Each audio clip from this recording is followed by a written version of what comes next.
Check. Yeah.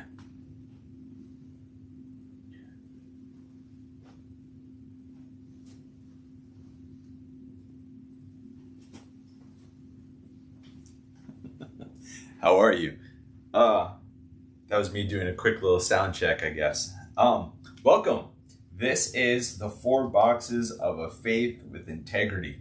And I've got my whiteboard again. This is one of my favorite ways to talk about subjects or to teach or whatever. And today's a lovely day, so I actually have the windows open so I can hear the birds. But here's what I would love to do. I have 3 words to break down, and then I want to show you a diagram. And yeah, I guess that's it. But you're going to find out very quickly that I am a massive fan of words. So we're going to go right ahead and into this because why not? About 2 or 3 years ago, I started having some questions, and perhaps you have as well, about Christianity, about the faith. And the word integrity came up. And so I was thinking about the word integrity. So let's write that down. Wow. Here we go. Let's see.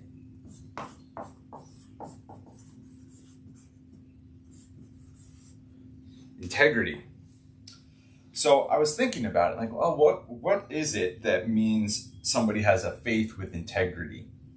Well, most often we think of the word integrity as connected to, like, they're the same person no matter who they're around. Like, integrity means that you have the same values or morals, whether or not you're in private versus in public, when you're with that group of people versus that group of people. It's almost as though the word integrity is really about being consistent. And that seems okay. But then I started thinking about just wordplay. I was like, well, what's the opposite of integrity? And I thought about, unintegrity. And then I said disintegrity. And then I realized, disintegrated. And then I started doing some other things and realizing that this word is somewhat connected to the word, I already said it, integrated, which is then, like I said, already connected to the word disintegrated. I was like, oh my gosh. So then I started realizing, well, maybe it means that someone who has a faith with integrity, it means that they've found a way to make their faith integrated. And that kind of made it so much more expansive. But then when I started thinking about the word disintegrated, I thought, someone with a faith that doesn't have integrity, that means that they haven't yet found a way to integrate it with all the spheres and areas of their life. That's incredible. So that means that if your faith isn't integrated, that means it's literally disintegrated or disintegrating. And then that just made me think of the word decay. Now, I understand that's a different root word, but you can have a faith that's decaying, but you still think it's vibrant because you still go to church or you read your Bible. But if you haven't found a way to integrate your faith into every part of your life, does that mean you've already got a decaying faith? You see, all of a sudden, the word integrity started to expand. And I started bringing this comment up to some people, and they didn't seem to like it. So that leads me to the next word. I'm going to slide this over just a bit. Here we go. Well, then I thought the word integrity, it's really not that much of a dirty word, because in our creeds, especially the Apostles' Creed and Nicene Creed, we talk about the church being one, holy, Catholic, and apostolic. Catholic. Let's break that word down.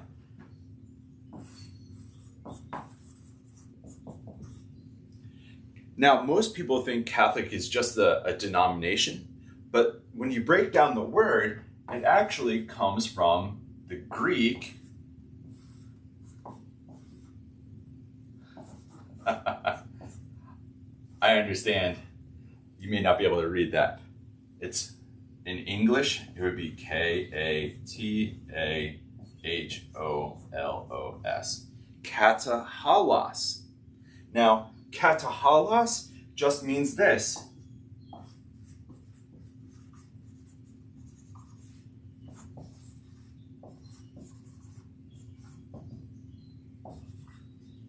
Katahalos means concerning the whole. So the faith is actually Catholic because it's concerned with the whole of everything. It's not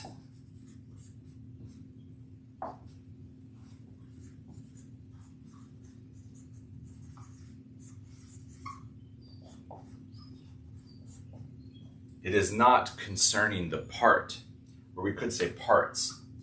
A Catholic faith, in the actual etymology of the word, means that you have a faith that is concerning the whole of everything. So then I started thinking, like, my goodness, actually, Catholic kind of sounds like you're trying to have a faith with integrity that cares about all things. Like, oh man, now we're still going someplace interesting. And then there's one last word. I said 3 words, remember? In Greek, in the New Testament, there's this letter to the people of Ephesus.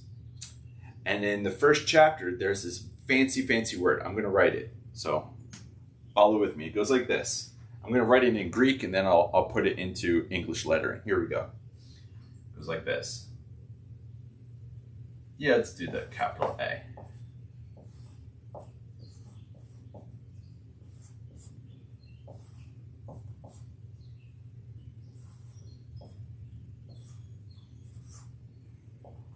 There we go. So this is a Greek word. It might be hard to read it, but it's pronounced anakephaliao. And let me just put it in English lettering, and then I'll break it down, okay? So it goes like this. Anakephaliao. Let's put it like that, just for now. Anakephaliao is used in a particular verse, Ephesians 1:10, and well, that whole paragraph kind of sums it all up. But the word actually means a number of things. When you look at a lexicon, it gives a number of definitions. But what the passage is saying is there's going to be a time in which God is going to gather all things up. And that's what this word means. I'm going to grab a Greek lexicon so I can show you.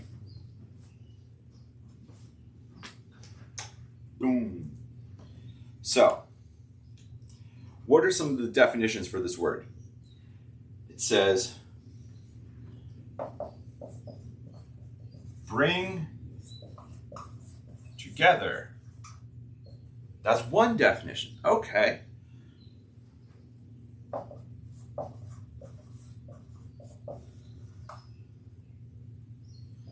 Can mean to gather, can mean to gather.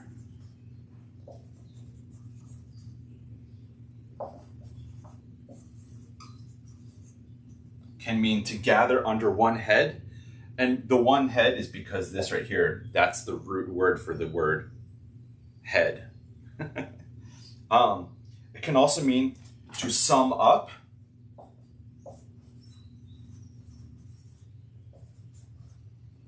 Or recapitulate. Okay, so I just broke down a Greek word for you. Don't be intimidated by this word, okay? Even though it's in another language, and I understand it seems like we're going super nerdy, this is fascinating. Because this word says that God's plan and desire is to bring all things together. All things, tapanta in Greek. To gather things, to gather under one head. And in Ephesians, that's talking about Jesus. To sum things up. You could say to add things together. to some, like a mathematical term. To recapitulate, it means to restate or to retell. We can actually put that down too. Retell. So right here in the lineage of actually in the Bible itself, we have this. Now it shows up in two places. One, Ephesians 1. I think this other is in Romans 13. But anakephaliao,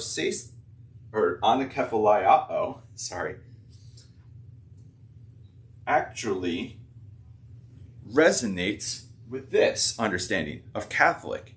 And even further over, integrity, because it's bringing things together. Conceptually, it has to do with concerning the whole of everything. Maybe you could say the parts, but it's about bringing the parts together. So all of a sudden, Catholic, in the original understanding of the word, has to do with integrity. But then, I don't know, do you even see this? We have this recurring theme of bringing things together as being what makes something have integrity, as what makes something Catholic in the etymological sense. And it even is affirmed by that's the plan for God, is to bring things together, not keep things apart. So that means God has the plan of integrating things. God is concerned with the whole of things, so why shouldn't we? Now, the title of this talk is The 4 Boxes of a Faith with Integrity. Now we're going to draw a diagram. And you don't need to be too worried. Let's make sure you can see all of what we're doing here. All right. So I gave this talk on a high school retreat 2 or 3 springs ago. And it's fascinating to me because sometimes people think that youth can't handle certain topics. And I just completely disagree. Because when we did this, it was a riveting talk every single lesson that entire weekend. And I honestly wish that this was taught more often with adults. So I'm going to write down the name of someone to check out. So I was reading this guy who's considered the Einstein of consciousness. I'm going to put his name up here. This is Ken Wilber, who writes very much about integration and having a complete theory of everything. In some sense, Einstein nearly went mad searching for a, quote, theory of everything. Well, that right there is a theory of everything. So, all I'm going to do is draw an axis, and then I'm going to label the 4 boxes. This is going to get good.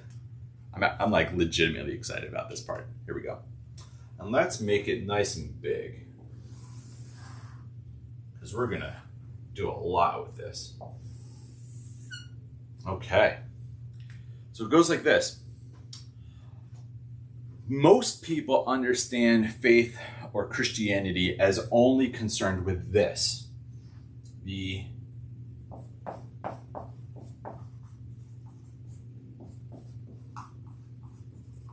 As the internal personal. We can also use other words of my inside. Now, what things would be considered on the inside of me? Well, let's use another color.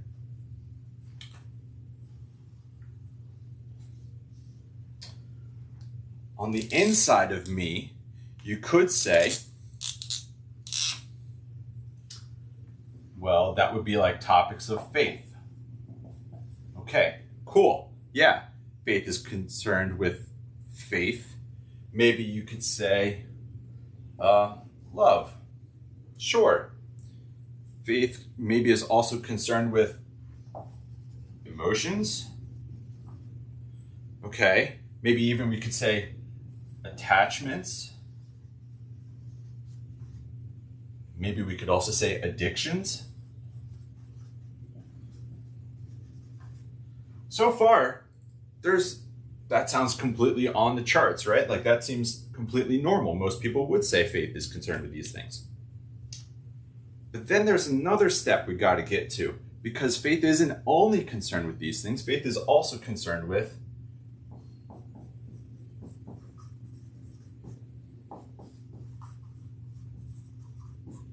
the external personal. Or we could say my outside. So what would be some examples of the my outside? Okay, well that could be bodily health. Yeah, we could also say, well, I guess hygiene would be under that as well, right? Maybe it would be, could it be your home, your own environment?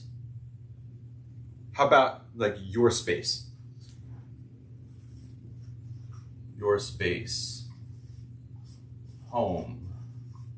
It could be, maybe it's like your desk. Let's also put that there.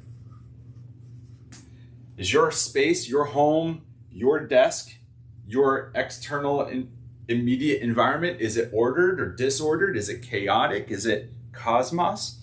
You see, all of a sudden, we've got to realize that faith isn't only just about these things. It's got to expand over here. And this is one of the issues when we have a problem, when we say, like, the spiritual is the good, but the physical is the bad. Well, that's a Platonic or heretical understanding of the world. But if you have a negative view of the body, then you're not going to care at all about this. But actually, according to Christian tradition, if Jesus came in the body, then that means maybe we should care about the body, because apparently he does. Now, here's where we get into some really interesting territory. The internal personal, external personal, what do you think goes here? Let's say internal public versus the personal. Now, we could say our inside.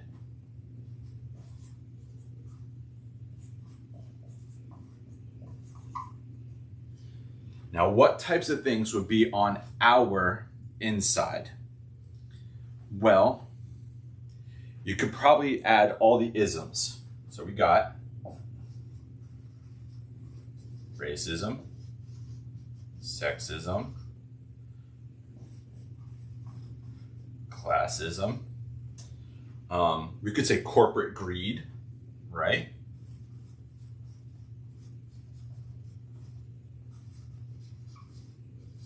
Like, what's going on in the public? Oh, we could add anxiousness, like societal anxiousness, I guess. Whoa, now we're getting there.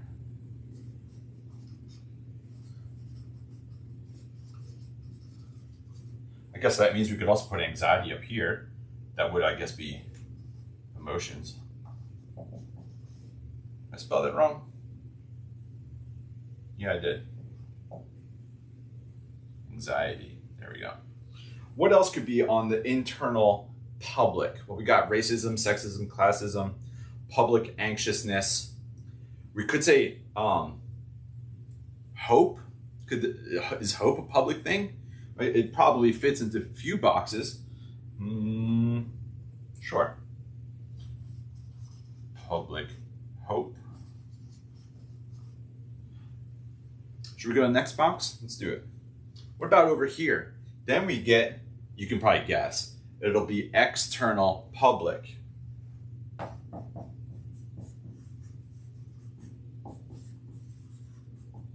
Or our outside. What types of things would be in external public? Could be the town square. Yeah, it could be environment. Environment. The environment, public parks.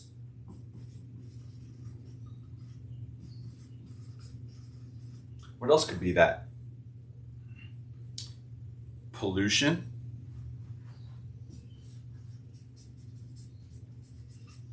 It could also be, I'm trying to think of some others. Town square, environment, public parks, pollution, traffic. We could probably say transportation.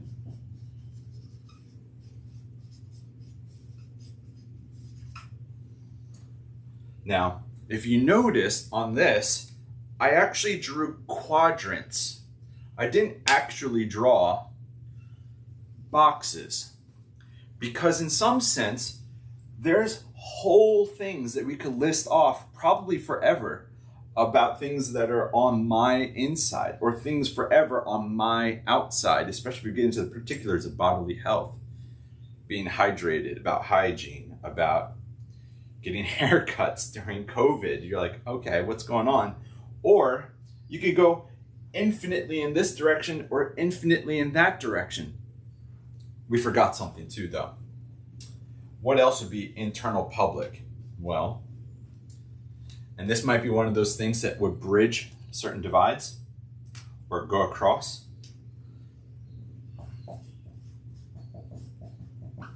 Politics. Oh, we could say personal. Yeah, we could do values. Because your values might be here, but they'll affect this. Well, actually, your values will affect that and this over here. What I find fascinating is that we actually have a whole bunch of talk in churches and in Christian places that say you should really only care about the internal personal. And don't bother paying attention to anything else because that's the only thing that matters. Well, my problem with that is if you start to segment this part off and not pay attention to the other three quadrants of life, let's think back to the earlier words. Then that maybe means your faith doesn't have integrity because it's already disintegrated. You see what I mean? Is your faith Catholic in the proper sense of the etymological root of saying, are you concerned with the whole of everything? And do you allow your faith and even your Bible to speak to all of these things? Now, granted, you might have to do some interpretation because not all of these issues happened in the Old Testament, like traffic. But if your faith is only concerned with the part rather than concerned with the whole, then you're actually living in defiance and against the creeds, which tell us that we are supposed to be one holy Catholic and apostolic church. We're supposed to be concerned with the whole of everything. And you know what? I really do think this is true. A lot of people believe that faith should not inform politics or faith should never speak to politics. I completely disagree because this is a part of the whole. Politics, you can say societal anxiousness, public hope, corporate greed, racism, sexism, classism. These might sound inherently political, but they're a part of the whole.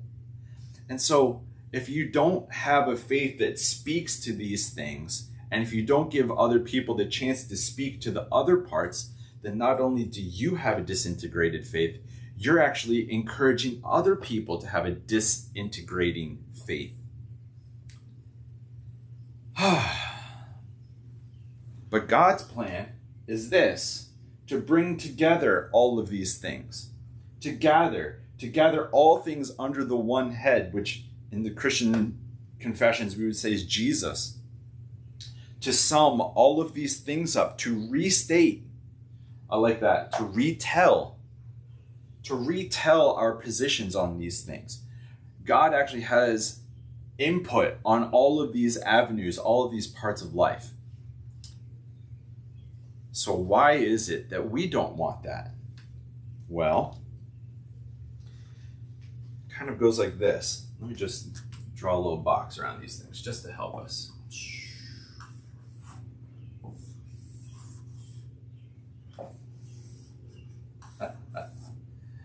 There we go. What's going on here?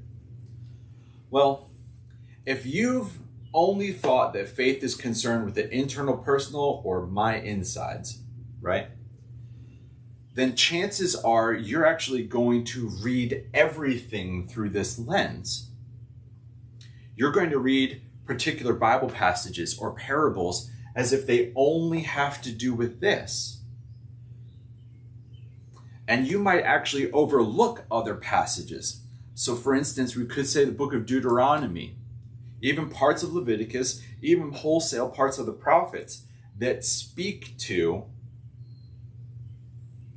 internal public, external public, or our inside or our outside.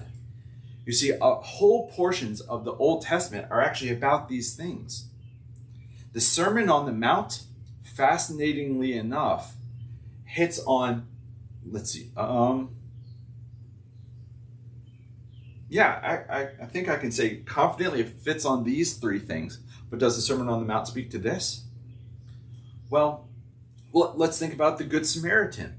If you think that faith is only supposed to be personal, internal, you're going to read that parable with a very difficult frame of mind, because you're like, wait, is this speaking to something that faith isn't supposed to speak to? No, it's actually speaking to something it's supposed to speak to.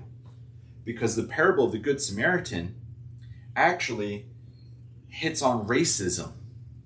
It hits on classism. You could say it hits on, this is a really big word, sacerdotalism. That said, I'm not going to write it down, but it's the idea that priests are of a different elevated stature, that they're better than other people. They don't have to engage with the other parts of the world. So what we have is just an idea. Let this just be a map towards realizing that if you want to have a faith with integrity, it's more than just being consistent or having the same values at home as when you do in public. It's actually a matter of being concerned with the whole of everything, of learning how to let your Bible, let your tradition speak to every avenue of your life. And the more that happens, then the more Catholic you will be, the more katahalos you will be, the more integrated you will be, and the more integrity your own faith journey will have. So let's just do a quick recap. Integrity, Catholic, anakephaliao. All of these words have a lot to do with bringing things together, not tearing them apart. And that brings me to an extra word that I wasn't planning on doing. But diablo, in the Greek, it kind of means, it means to throw across a room, but that you can mean that as to separate two things. Because if you're throwing somebody across a room, you're getting separated from them. Anything that inherently chooses to divide your perspective of things is diabolical. And there is a division that needs to happen in one sense of who is in favor of letting faith speak to every part of their life, and then who doesn't want faith to speak to every part of their life. And one of the questions we've got to ask is, where are we letting diabolical things happen so that we actually stop talking about particular things in Christian circles? Why do we stop talking about these things in Christian circles? Why is it that we stop talking about these things in Christian circles? You see, up here is also medicine. How many sermons have you heard about medicine or pollution? But you see, all of these things are part of the whole. So this has been my journey the past couple of years of learning how to try to be more and more integrated. And so I hope that across this, you felt invited into my own personal learning and journey with the ideas of integrity, Catholic, and anakephaliao, and even this diagram that comes from Ken Wilber. So hopefully this was enjoyable. I hope you learned something. You're fantastic, and we'll be back again at another point with another John and his whiteboard talk. So we'll catch you later, and grace and peace to all of you. Bye.